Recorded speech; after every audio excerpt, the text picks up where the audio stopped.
राजस्थान उपचुनाव की कवरेज लगातार सुबह से ही आपको दिखा रहे हैं। 5 बजे से न्यूज 18 राजस्थान पर मध्य प्रदेश, माफ कीजिएगा, महाराष्ट्र और महाराष्ट्र के साथ साथ झारखंड, उन दोनों राज्यों के आपको हमने रुझान दिखाए, नतीजे दिखाए और विशेष तौर पर पूरे पैनल के साथ, पूरे विश्लेषण के साथ झारखंड के अलावा हम राजस्थान की 7 सीटों का भी लगातार जिक्र कर रहे हैं। कौन कौन जीते हैं यह भी आपको बताया है। तो किसके खेमे में लड्डू आए, किसके खेमे से ऑर्डर जो है वो निरस्त करने पड़े और कहां उत्साह है और कहां पर उदासी है हार की, यह भी हमने आपको बताया और लगातार नजर बनाए हुए हैं। सीधे आपको लिए चलते हैं भारतीय जनता पार्टी के प्रदेश मुख्यालय, जहां पर हमारे सहयोगी रोशन शर्मा लगातार बने हुए हैं और पल पल की अपडेट आप तक पहुंचाते हुए, क्योंकि राजस्थान में बीजेपी का खेमा उत्साहित है। 7 में से 5 सीटें बीजेपी के खाते में आने के बाद से कार्यकर्ताओं में उत्साह है, पदाधिकारियों में उत्साह है और कुछ ही देर में पहुंचेंगे मुख्यमंत्री भजनलाल शर्मा, तो कार्यकर्ताओं से मुखातिब होंगे, उनसे बात करेंगे, जीत की बधाई देंगे और ज्यादा उत्साहवर्धन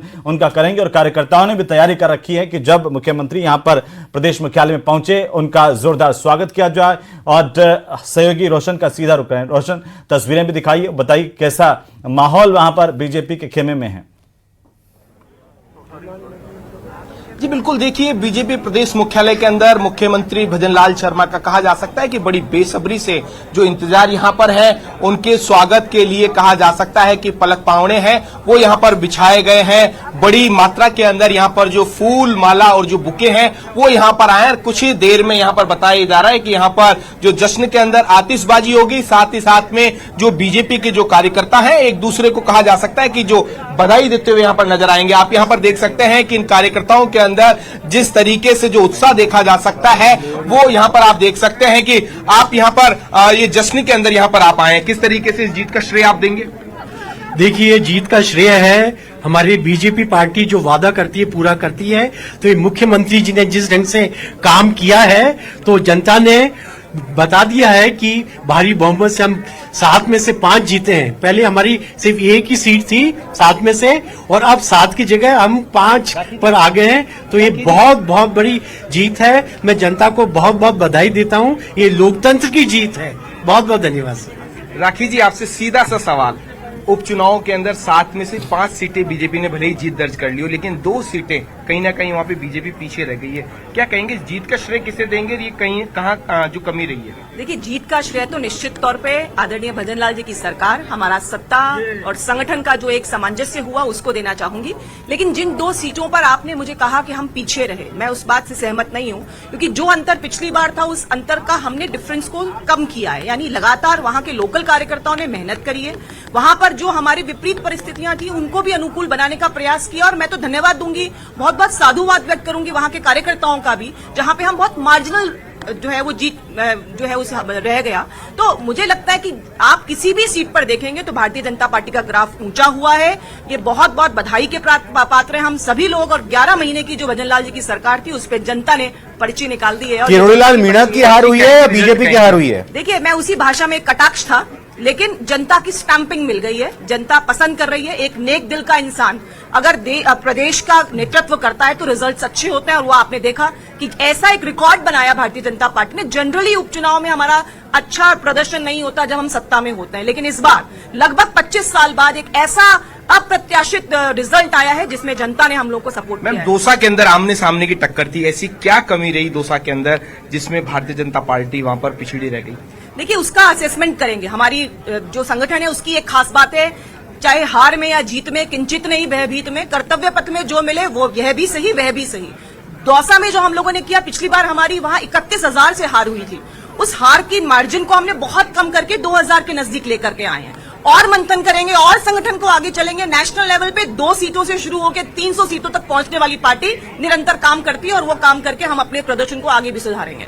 तो देखिए, ये थी हमारे साथ राखी राठौड़। इन्होंने ये कहा कि जो जीत हार है वो कहा जा सकता है कि वो कहीं ना कहीं उसमें जो बीजेपी को बढ़त मिली है। लेकिन दूसरी ओर अगर बात की जाए तो उन्होंने ये भी कहा कि भारतीय जनता पार्टी की जो 11 महीनों की जो सरकार है उसका कहा जा सकता है कि जो परिणाम है, यहां पर आप देख सकते हैं कि यहां पर जो मुख्यमंत्री के कहा जा सकता है कि यहां पर लेकर जो सुरक्षा व्यवस्था है वो यहां पर कहा जा सकता है कि चाक चौबंद यहां पर कर दी गई है। आप यहां पर तस्वीरों के अंदर यहां पर देख सकते हैं कि कुछ ही देर के अंदर यहां पर जो मुख्यमंत्री का जो काफिला है वो यहाँ पर आएगा, तब कुल मिलाकर कहा जा सकता है कि जो जस्ट ठीक है, आप वहां पर जायजा लीजिए और जैसे ही मुख्यमंत्री का काफिला पहुंचेगा हम तस्वीरें दिखाएंगे। लगातार तस्वीरें यहां पर आ भी रही हैं। अपूर्वा सिंह भी वहां पर पहुंची हैं, बीजेपी की प्रवक्ता ही हैं। राजीव जैन सर, राजनीतिक विश्लेषक हमारे साथ जुड़ चुके हैं। राजीव जैन सर, आपसे जब पहले चर्चा हो रही थी हमारे साथियों की, उस दौरान रुझान ही आ रहे थे, अब तो नतीजे आ चुके हैं, तो चाहेंगे पहले 7 सीटों का नतीजा क्या कह रहा है वहां के वोटर के लिहाज से, प्रदेश की सरकार को, विपक्षी दलों को, बीएपी को, आरएलपी को? देखिए रविंद्र, निश्चित तौर पे जब पूर्व में भी मैंने कहा था, जब रुझान आ रहे थे तो उस समय भी कहा था कि जनता ने कहीं ना कहीं ये परिवारवाद को तो कहीं नकारा है। जो ये प्रमुख सीटें हैं इनमें आप देख लीजिए, दौसा हुआ या झुंझुनू या खींवसर, तीनों जगह जो परिवार के लोगों को टिकट दिए गए थे वहां नकार दिया। एक जुबेर खान वाली सीट पे निधन की वजह से जो परिवार में टिकट दिया वो भी कहीं ना कहीं वो कांग्रेस हार गई। और इसी तरह सलूम्बर में टिकट दिया, लेकिन सलूम्बर में मामूली अंतर से भाजपा की जीत गई, परिवार के उनकी पत्नी अमृतलाल मीणा की पत्नी को टिकट देने से।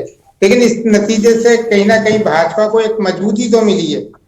जो पिछली बार जिन 7 में से 1 सीट थी, अब 5 सीट हो गई, तो निश्चित तौर पर भाजपा को कहीं मजबूती मिली। जो प्रदेश अध्यक्ष हैं, मुख्यमंत्री हैं, तो उनका कद कहीं जो आलाकमान की नजरों में है वो बड़ा है। दूसरी तरफ हम कांग्रेस का देखें ग्राफ, तो उसका गिरा है। तो कांग्रेस में तो इतनी अंदरूनी गुटबाजी थी, टिकटों का वितरण भी किस तरीके से हुआ, आप और हम सब ने उस पर खूब चर्चाएं भी की पिछले दिनों। और साथ में जो टिकट दिए गए, जो 3 सांसद बने थे उनकी वजह से जो रिक्त हुई थी सीटें, उन पे उनकी मर्जी से टिकट दे दिए गए, उनके हाथ में सारी चीजें दे दी गई। तो जो दूसरे बड़े नेता थे उन सीटों पे वो प्रचार के लिए गए भी नहीं, उन्होंने उससे दूरी भी बना ली। कहीं ना कहीं सचिन पायलट ने दौसा में अपना जोर जरूर लगाया, तो उसका नतीजा कहीं पक्ष में भी कांग्रेस के में आया, लेकिन वो मामूली अंतर से आया। दौसा सीट कांग्रेस की ऐसी पक्की सीटों में थी तो वो मिलनी चाहिए थी, लेकिन उसका जब विश्लेषण करेंगे आने वाले समय में कई कारण हो सकते हैं, लेकिन एक प्रमुख कारण ये है कि पिछले 20-25 साल से वहाँ जो जनरल सीट है उस पर एक मीणा समुदाय का जो विधायक बनता आ रहा था, तो उससे कहीं पीछा छुड़ाने के लिए जो गैर मीणा वोटर है वो कहीं कांग्रेस के दीनदयाल बैरवा, डीसी बैरवा के पक्ष में खड़े हो गए। इस वजह से वो सीट हो सकती है निकली, उसमें भीतरघात भी कहीं ना कहीं भाजपा में हुआ है। तो निश्चित तौर पे कहा जा सकता है ये नतीजे दूरगामी होंगे और कहीं ना कहीं जो मुख्यमंत्री हैं भजनलाल, उनको एक स्थिरता प्रदान करेंगे। अब वो स्थिरता कितने समय की होती है ये आने वाले समय में देखा जाएगा। जी बिल्कुल बिल्कुल, मुख्यमंत्री भजनलाल शर्मा की आपने बात की, मैं फिर से यही चाहूंगा, वैसे तो कई लोगों की साख दांव पर थी, जो प्रत्याशी पार्टी के चुनाव लड़ रहे थे वो भी अपने अस्तित्व की लड़ाई लड़ रहे थे इन चुनावों में। मुख्यमंत्री भजनलाल शर्मा, गोविंद सिंह डोटासरा, आरएलपी के हनुमान बेनीवाल और बीएपी के राजकुमार रोत, उनकी राजनीति इन चुनाव के नतीजों के बाद कहां जाती हुई राजीव साहब दिखाई दे रही है? और दौसा से कृणाल मीणा। हाँ बिल्कुल, ये मैं नाम भूल गया जी। देखिए इसमें आप जो आरएलपी के हैं हनुमान बेनीवाल, अब विधानसभा में उनकी पार्टी का कोई भी सदस्य नहीं रहेगा। उन्होंने तो अपनी पूरी प्रतिष्ठा वहां लगा दी थी कि उनकी पत्नी वहां की उम्मीदवार थी, तो वो पूरी ताकत से वहां चुनाव लड़ रहे थे, लेकिन जनता ने कहीं ना कहीं नकार दिया। इसी तरीके से ओला परिवार का जो एक दबदबा झुंझुनू इलाके में रहता है, वो जिससे कहा जा सकता है उनका जो दबदबा है कि वो सीट उनकी पारिवारिक सीट के रूप में नहीं सर, ऑडियो रखिएगा सर का, लेकिन हाँ लग रहा है सिग्नल चला गया है, बहरहाल सीधी तस्वीर आ रही है, आवाज आ रही है सर? भारतीय जनता पार्टी के मुख्यालय की तस्वीरें जहां पर देखिए किस तरीके से उत्साह है रविंद्र, और कुछ ही देर में यहां पर मुख्यमंत्री जब पहुंचेंगे तो हम सीधी तस्वीरें दिखाएंगे। बहरहाल ये तस्वीरें हैं बीजेपी के प्रदेश मुख्यालय की, जहां पर उत्साह है। 7 में से 5 सीटें जीतने को लेकर पदाधिकारियों से लगाकर कार्यकर्ताओं, मंत्रियों, सब में उत्साह है, लेकिन दौसा कहीं ना कहीं जरूर एक सवाल बीजेपी के भीतर भी पैदा करता हुआ नजर आ रहा है। ये देखिए ढोल और नगाड़े हैं, बाकायदा स्वागत की तैयारी है, जश्न जो है उसकी तैयारी, और कहा जा रहा है कि आतिशबाजी यहां पर अब की जाएगी। हाँ बिल्कुल, और मुख्यमंत्री का बस इंतजार किया जा रहा है। पार्टी की इकाई से जुड़ी हुई महिलाएं हों या तमाम लोग हों, वो सभी यहाँ पर साथ में जुड़ चुके हैं। और बस इंतजार इस बात का है कि मुख्यमंत्री भजनलाल शर्मा यहां पर कब पहुंचे। मिथिलेश जैमिनी जी भी हमारे साथ जुड़ चुके हैं। राजीव सर, आपका सिग्नल चला गया था, हम समझना ये चाह रहे थे अब हनुमान बेनीवाल की राजनीति कहां जाएगी, अब किरोड़ीलाल मीणा आगे राजनीति कैसे करेंगे, इस्तीफा मंजूर होगा या फिर अपना इस्तीफा वापस ले लेंगे। दूसरी तरफ हमने गोविंद सिंह डोटासरा की बात की कि अब उनकी क्या रणनीति रहेगी, या पार्टी उनको किसी तरह से सजा दे सकती है इन चुनावों के नतीजे आने के बाद। इसी लिहाज से हम ये चीज समझना चाह रहे थे।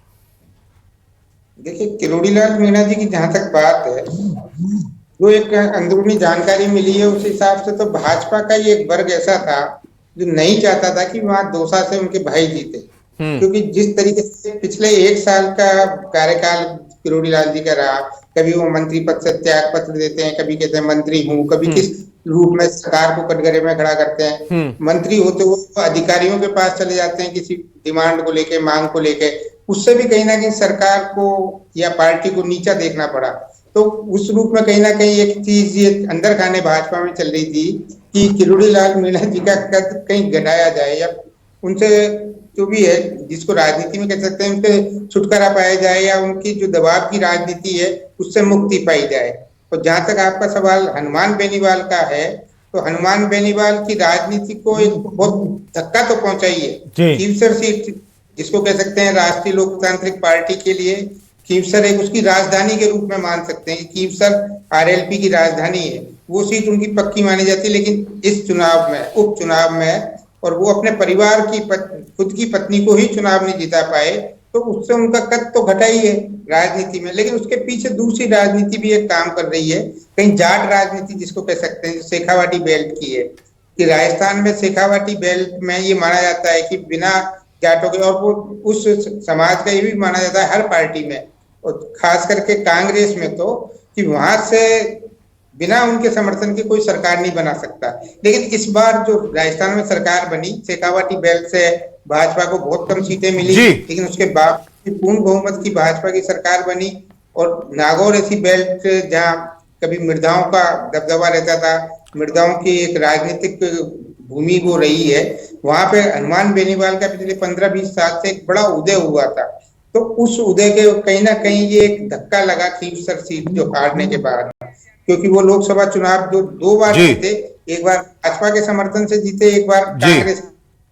मैं मिथिलेश जैमिनी जी का रुख करता हूं। मिथिलेश जैमिनी जी, तो अब मुख्यमंत्री भजनलाल शर्मा क्रूज मोड में सरकार चलाएंगे, जो गाड़ी में होता है क्रूज कंट्रोल का मोड, क्योंकि पिछली विधानसभा चुनाव में या लोकसभा चुनाव दोनों की आप बात कर लीजिए, मुख्य तौर पर लोकसभा चुनाव की, वसुंधरा राजे कहां रही ये पता चल गया सबको, खुला हैंड यहां पर मिला भजनलाल शर्मा को। और अब यहां पर किरोड़ीलाल मीणा अपने भाई को चुनाव नहीं जिता पाए, तो ऐसा लग रहा है कि अब अपनों से एक तरह से अब आगे बढ़कर सिर्फ उनको विपक्ष को देखना है और सरकार को संभालना है। देखिए, निश्चित रूप से भजनलाल आज फ्री हैंड जो विनर दिलाई है और सिंगल पर्सन उनकी जो मेहनत थी वो रंग लेके आई है, तो निश्चित रूप से आने वाले टाइम में वो फ्री हैंड होकर ही सरकार को चलाएंगे। मैंने पहले भी कहा था कि 23 नवंबर के बाद में वसुंधरा युग का अवसान हो जाएगा, क्योंकि इतनी बड़ी जीत मिलने के बाद में दिल्ली आलाकमान भी ये सोचने लग जाएगा कि अब भजनलाल स्थापित हो चुके हैं और राजस्थान में वो अपने राजनीतिक कर्म कौशल से अपनी जगह मजबूती से बनाए जा रहे हैं। तो ये तो तय है कि आज के बाद भजनलाल जी की जो राजनीतिक सफ़र है वो बहुत चुनौतीपूर्ण नहीं रहेगा, क्योंकि किरोड़ीलाल मीणा को भी अब पुनर्विचार करना पड़ेगा। जिस तरीके से वो एक्स हैंडल पर लिख रहे हैं कि भीतरी घात मेरे सीनों को बांध कर देते हैं और मैं सारे दफन कर लेता हूं राजों को, तो कहीं न कहीं जो मुझे लग रहा है कि अब भजनलाल जी की राह जो राजनीतिक सफ़र की अपनी पार्टी में बहुत सुगमता वाली होने वाली है। और अब वन मैन जो होता है ना, बीजेपी में कभी वसुंधरा राजे हुआ करती थी, उस हैसियत में भजनलाल आते हुए नजर आ रहे हैं। ये तय हो चुका है कि उन्होंने 2-2 जगह, दोनों हर 7 सीट पर 2-2 बार गए और अपना पूरा पसीना बहाया, और मैं तो कहूँगा कि सातों सीटें ही जीती है लगभग। वैसे हार गए, लेकिन हार का अंतर कम करना, चाहे 200 हो चाहे 84 हो, तो ये बताता है। और कांग्रेस की हालत तो बहुत नाजुक है, कांग्रेस को इस स्थिति में पहुंचा दिया। 5 जगह, 4 जगह वो 3 नंबर पर चले गए, 5वीं जगह भी चले जाते झुंझुनू में, वो तो राजेंद्र गुड़ा थोड़ा पीछे रह गए। सलुम्बर, 84, खीमसर, देवली उनियारा, और तो ये एक बहुत बुरी स्थिति कांग्रेस की है। एक तरफ अशोक गहलोत पूरी पलटन को लेकर राहुल गांधी के सम्मान में घूमते हैं, नीचे जमीन खिसक रही है, उन्हें पता नहीं है। दूसरी तरफ गोविंद सिंह डोटासरा डांस करते हैं, उन्हें पता नहीं कौन जीतेगा कौन हारेगा। और दूसरा एक बड़ा स्थापना आज हो गई कि कांग्रेस से आए जाट लीडरों ने भाजपा को जाटलैंड में मजबूत कर दिया। ज्योति मिर्धा भले खुद चुनाव हार गई, लोकसभा का भी हार गई, विधानसभा का भी हार गई। जी, राधा मोहन दास अग्रवाल क्या कुछ कर रहे हैं, पहले उनको सुन लेते हैं, फिर हम आपके पास वापस लौटते हैं। तिवारी जी, नतीजा आ गया, प्रतिक्रिया क्या है? मैंने तो आप लोगों को पहले ही बताया था कि भाजपा की बड़ी ऐतिहासिक जीत होगी। इस चुनाव में 7 में से हमारे पास तो खाली 1 सीट थी सलमपुर की, और नागरिकों ने हमें 5 सीट जीता दिया, यानी 400% एक्स्ट्रा जीत हम लोग को प्राप्त हुई। ये एक ऐतिहासिक जीत है। ये माननीय प्रधानमंत्री जी के प्रति जो पूरे देश में आकर्षण और विश्वास है, ये उसका प्रतिबिंब है। माननीय भजन लाल जी ने जो पिछले 1 साल में काम किए हैं, ये उसके काम के प्रति जो एक नया विश्वास पैदा हुआ है, ये उसकी जीत है। और मदन लाल जी ने एक प्रदेश अध्यक्ष के रूप में जिस प्रकार से चीज़ों को संगठित किया है, कार्यकर्ताओं को लगाया है, ये उसकी जीत है। वास्तव में जीते तो हम 7 सीट हैं, क्योंकि दौसा पिछली बार हम 51,000 वोट से हारे थे। हमारी और कांग्रेस की जीत का जो अंतर था वो तकरीबन 51,000 था, 50,949 वोट, और इस बारी वो अंतर 2,300 वोट तक सिमट गया है। यानी माननीय सचिन पायलट जी सिर्फ पूरे प्रदेश से नहीं ख़त्म हुए हैं, बल्कि अब दौसा के लोगों की भी प्राथमिकता नहीं रह गई। इसी तरह से उनके ऊपर दौसा के लोगों ने दया की है, जो उनको 2200 की वोट दिलवा दी है। रौत के बारे में भी मैंने आपको पहले बताया था कि लोगों के मन में बहुत गुस्सा है, और आपने देखा पिछला चुनाव हमने 70,000 वोट से हारा था, और ये चुनाव बमुश्किल हमने 20-22,000 के वोट से हारने का काम किया। तो मैं ये कह सकता हूँ कि पिछले अधिकृत रूप से मैं 5 सीटों पर ही भाजपा जीती है। जीत हमारी दौसा में भी ठीक है, जो 1 वोट से भी हारता है वो भी हारता है, लेकिन दौसा में भी हम जीत के ही निकले हैं। और 84 में तो हम एक जो नई राजनीति लड़ रहे हैं देशद्रोहियों के खिलाफ, हिंदू द्रोहियों के खिलाफ, देश के टुकड़े करने वाले लोगों के खिलाफ, वहाँ के भील समाज ने सिद्ध किया है कि वो बड़ी संख्या में हमारे साथ इस मुद्दे पे हमारे साथ है। मैं राजस्थान के नागरिकों को बहुत बहुत बधाई देता हूँ। एक सलूम्बर में बाप के गढ़ में उस रणनीति के साथ कि सबको बैठा के बात करना, समझाइश करना और जिम्मेदारियां देना, क्या सभी खरे उतरे हैं लगभग? देखिए, मेरी रणनीति थी, मैं ये नहीं कहूँगा खरे उतरे हैं, ये मैं कहूँगा। मैं इस बात की मेरे अंदर बहुत खुशी है कि चाहे वो मुख्यमंत्री हों, चाहे वो उनकी मंत्रिमंडल के सदस्य हों, चाहे वो प्रदेश की टीम के लोग हों, चाहे जिन लोगों को टिकट नहीं मिला वो भी, भारतीय जनता पार्टी में किसी प्रकार का कोई विद्रोह नहीं हुआ है। और यदि हम लोगों ने किसी को टिकट नहीं दिया है तो उसने भी पार्टी के अनुशासन का सम्मान किया है और बहुत खुशी खुशी इस चुनाव में अपना योगदान किया है। तो राजस्थान की भाजपा ने पूरे देश के सामने एक आदर्श राजनीति का उदाहरण प्रस्तुत किया है, 0 विद्रोह और 100% अनुशासन। और भारतीय जनता पार्टी में जब ये चीज़ें होंगी तो मोदी जी तो अकेले ही काफ़ी हम लोग को जिता लेने के लिए, हम लोग तो सिर्फ निमित्त हैं, उसका श्रेय लेते हैं। केंद्रीय पर्यवेक्षक की जिम्मेदारी दी गई है, खासकर संगठनात्मक चुनाव को लेकर एक बड़ी जिम्मेदारी, दोहरी खुशी है आज आपके लिए।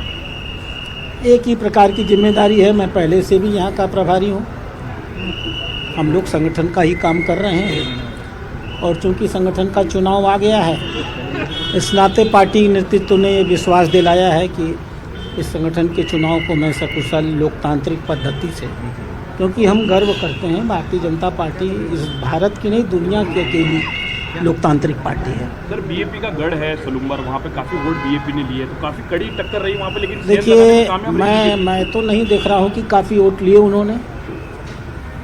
पिछली बार हम 70,000 वोट से वहाँ हारे थे और इस बारी खाली 22,000, कितना है 22,000 में 22,000 या 23,000 का अंतर है। तो हमने उनमें सेंध लगाई है, उनके वोट बहुत तेज़ी से हमारी ओर आए हैं। हमें इस बात का बहुत संतोष है कि 84 हमारे लिए सिर्फ एक विधानसभा नहीं है, एक जो नकारात्मक राजनीति का केंद्र 84 बन रहा था। बिना जनता के सहयोग के कोई लड़ाई नहीं लड़ी जाती और हमें खुशी है कि 84 में रौत की पार्टी के वोट भी घटे हैं और उसी हिसाब से हमारी पार्टी के वोट बहुत बढ़े हैं।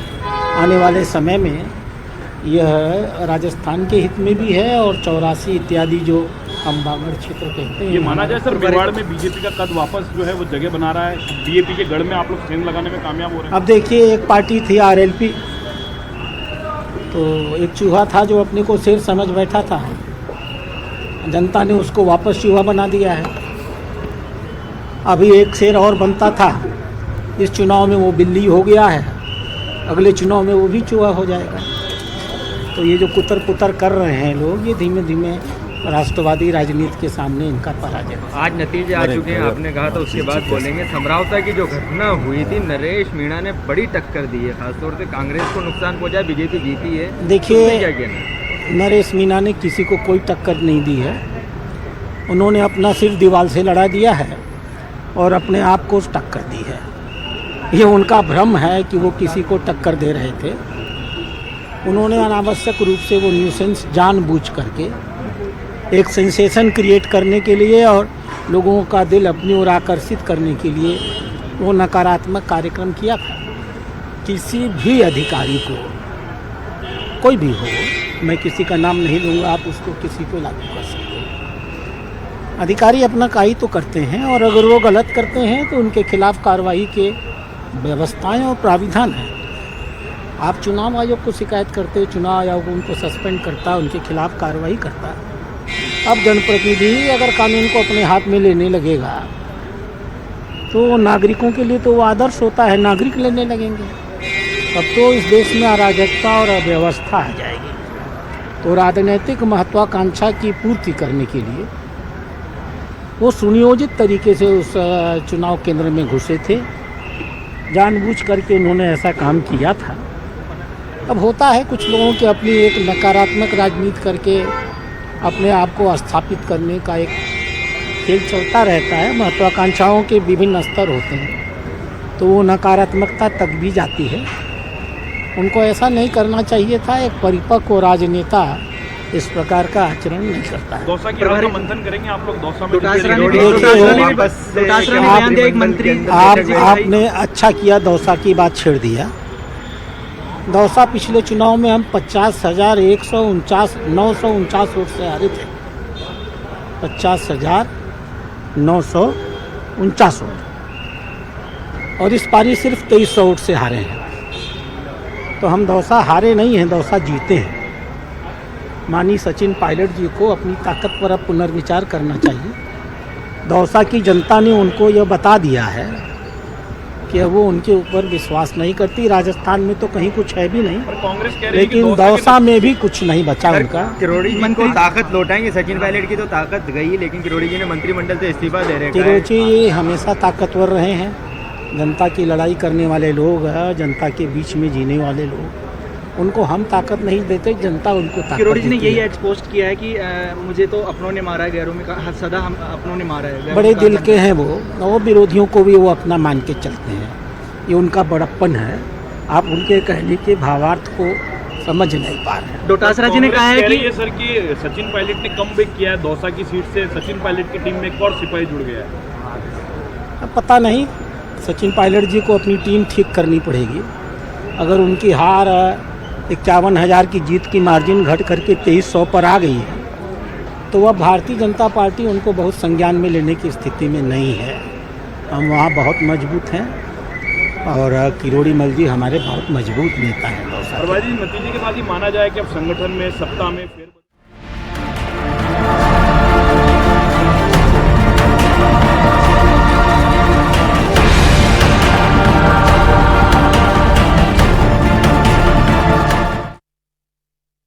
उद्योग। तो लगातार कवरेज जारी है। झारखंड और महाराष्ट्र में स्थिति करीब करीब साफ हो चुकी है कि किसकी सरकार बनने जा रही है, लेकिन उपचुनाव जो राजस्थान में हुए उन 7 सीटों में से एक सीट पर अभी भी असमंजस की स्थिति बनी हुई है। और यही विक्ट्री साइन, ये देखिए ये प्रेस कॉन्फ्रेंस जबकि चेहरा खिला हुआ है, चूंकि एक बहुत बड़ी सियासी अग्नि परीक्षा भी थी मदन राठौर की।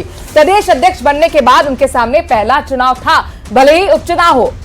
ये मदन राठौर के साथ साथ भजनलाल शर्मा के लिए भी अग्नि परीक्षा थी। और भजनलाल शर्मा चूंकि खुद जमीन से जुड़े कार्यकर्ता बीजेपी के रहे हैं और उस लिहाज से वह समझते हैं कार्यकर्ताओं की क्या अहमियत होती है, कितनी मेहनत चुनावों में लगती है। और इसीलिए समझिए कि अब नतीजों की जब स्थिति साफ हो गई है तो 4:30 बजे मुख्यमंत्री खुद निकलकर आएंगे और यहां बीजेपी मुख्यालय में पहुंचेंगे। 4:30 बजे का वो वक्त होगा। तो बड़ी संख्या में एक तरह से कहा जा सकता है कि बीजेपी के नेताओं का सिलसिला आने का शुरू पहले से ही हो चुका है। अच्छा, बीजेपी लगातार कह भी रही थी, प्रभारी मंत्रियों से भी जब न्यूज 18 लगातार बात कर रहा था तो कहना था कि 4 से 5 तो हमारी सीट कहीं नहीं गई। और देखिए अनुमान लगभग सही साबित हुआ है। 7 में से 5 सीटें बीजेपी ने जीत ली हैं, लेकिन दौसा का क्या होगा, सस्पेंस बरकरार है। अभी लाइव हीरालाल नागर ने भी यही बात बोली। हीरालाल नागर ने 7 सीटों की बात की थी। हीरालाल नागर ने कहा लेकिन आज बयान बदला था, आज बोले 4 से 5 सीटें जीतेंगे। लाइव जब कोटा से जुड़े हुए थे। बात तो ये है, अनुमान तो आप अगर लगा रहे हैं तो एक होता है दावा और एक होता है अनुमान। तो ये दावा किया गया था 7 सीटों का कल तक। अब जब आज रुझान आ रहे हैं तो रुझान के हिसाब से आपको लग गया कि क्या स्थिति बन सकती है, क्योंकि एक वक्त ऐसा भी था जब सलूम्बर सीट सिर्फ 2 सीटों पर, 7 में से सिर्फ 2 सीटों पर बीजेपी बढ़त बनाए हुए दिखाई दे रही थी। यानी 7 सीटों के जब रुझान निकल कर आ रहे थे उस दौरान बीजेपी 2 सीटों पर बढ़त बनाए हुए दिखाई दे रही थी। 2 पर कांग्रेस दिख रही थी, 2 पर बीएपी दिख रही थी, 1 पर आरएलपी दिख रही थी। समय वो भी था, लेकिन अब ये कयास और ये अनुमान लगाया गया। भरोसा तो 7 सीटों का लास्ट तक रहता ही है नेताओं को। और इसी लिहाज से कहीं जो आखिरी के राउंड होते हैं उसमें माना जाए रविंद्र जी, सियासी उलटफेर का भी काफी हद तक देखने को मिला। मतलब सांसें थाम देने वाला ये उपचुनाव था। देखिए आखिरी के राउंड को हम इस तरह से नहीं देख सकते हैं कि सलूम्बर में तो कम से कम हुआ। सलूम्बर में वो हुआ, लेकिन मेरा कहने का मतलब ये है कि आखिरी के राउंड का मतलब कोई अंदाजा आप इस तरह से नहीं लगा सकते कि जब काउंटिंग होती है तो हर मतदान जो होता है उसके मतदान केंद्रों की अलग अलग स्थिति होती है। हो सकता है कि जिस मतदान केंद्र की ईवीएम खुल रही है वो किसी पर्टिकुलर पार्टी से जुड़ा हुआ हो, तो ये कोई इस तरह का कोई कॉम्बिनेशन नहीं होता। लेकिन हाँ, ये संयोग कहेंगे, ये संयोग कहेंगे कि जो सलूम्बर की जो आप चर्चा कर रहे हैं कि जो आखिरी राउंड में काउंटिंग हुई और उन मतदान केंद्रों की ईवीएम की काउंटिंग हुई जो कि बीजेपी के कैंडिडेट के पक्ष में रहा। और लगातार पिछड़ने वाली शांता मीना आखिरी राउंड में 22वें राउंड में 1000 से ज्यादा मतों से जीत गए। 1000 तो हो गई थी ईवीएम की, 1000 ईवीएम की हो गई थी और 235 डाक मतपत्र, दोनों को कैलकुलेट करके। अच्छा, झुंझुनू की अगर हम बात करते हैं, शेखावटी का ये इलाका है, दिलचस्प मुकाबला यहां पर भी बना हुआ था। और ये एक बहुत बड़ी हार क्या कांग्रेस के लिए कही जा सकती है। 21 साल बाद बीजेपी ने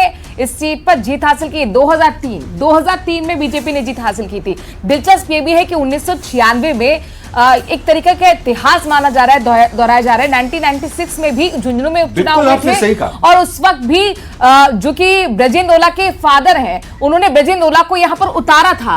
और यहां पर ब्रजेंद्र ओला को हार का सामना करना पड़ा था। वही ब्रजेंद्र ओला के साथ हो गया कि उनके बेटे को हार का सामना करना पड़ा। आपने बड़े अच्छे यहां पर एक इतिहास की बात यहां पर रखी, लेकिन अगर हम बहुत ज्यादा पीछे ना जाके अगर अभी हाल फिलहाल की बात ही कर लें, यहां पर ब्रजेंद्र ओला ये कहते हैं चुनावी सभा में नजर आए कि भाई हम तो चुनाव लड़ना चाहते ही नहीं थे। तो आप समझिए कि कार्यकर्ताओं के मनोबल पर कैसा असर पड़ेगा। मैं आपको बता दूं कि झुंझुनू में न्यूज 18 की टीम जब वहां पर पहुंची उस दौरान हम भी वहां पर गए और लोगों से जब बातचीत की तो कांग्रेस के खुद के कार्यकर्ता प्रधान सरपंच जो थे, ऑफ रिकॉर्ड जब बात हो रही थी तो उनका यही कहना था कि भाई हम खुद समझ रहे हैं कि आज की तारीख में हम चुनाव हार रहे हैं, पिछड़ रहे हैं। उस टाइम जब हम गए थे तो 15,000 20,000 का उन्होंने आकलन दिया था कि आज की डेट में कांग्रेस 15-20,000 से चुनाव हार रही है। रविंद्र जी, आप सोचिए, आप जब चुनावी लगातार यहाँ पर प्रोग्राम कर रहे थे, लोगों से बात कर रहे थे, मतदाताओं से बात कर रहे थे, तो ऐसे में सर्वे तो यहाँ कांग्रेस की तरफ से भी होता है, बड़ी पार्टियों की तरफ से होता है, क्या उनको ये बात नहीं पता थी? तो लगातार